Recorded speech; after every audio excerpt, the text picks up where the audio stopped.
Nasangkot po or nasali ang mga sundalo natin sa ginawang operasyon ng ICC investigators sa Pilipinas. Unang dumating ang mga ICC investigators sa Pilipinas noong December of 2023. At bago mag-December 2023 ay inutusan sila na magpapalit ng peso to dollars. Dalawang maleta na ang bawat maleta ay may nilalaman na 56 million pesos. Kaya nakapagpalit sila ng equivalent to $2 million.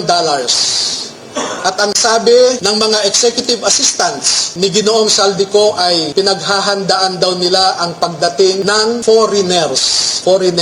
At kalaunan ay nakilala ng mga ito na ang foreigners na binabanggit ay mga ICC investigators. At nakapaloob dito na ang ginawa nila ay mag-interview ng mga witnesses na ipinapaarating sa kanila ni Sunny Trillanes.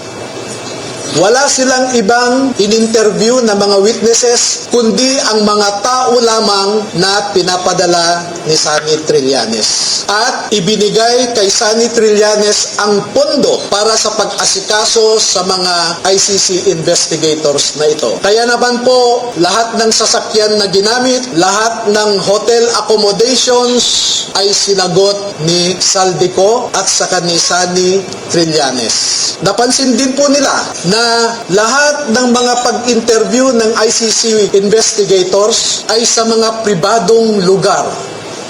Wala man lang government office. At makikita po ninyo ang madalas na pag-deliver nila ng mali-maleta at minsan mga paper bags naman na mga pera patungo sa mga nag-aalaga sa ICC investigators. Lahat ng pagkain nila, lahat ng ginamit nilang sasakyan, lahat ng hotel, lahat ng mga condominium units ay sinagot ng grupo ni Sunny Trillanes at saka ni Saldico.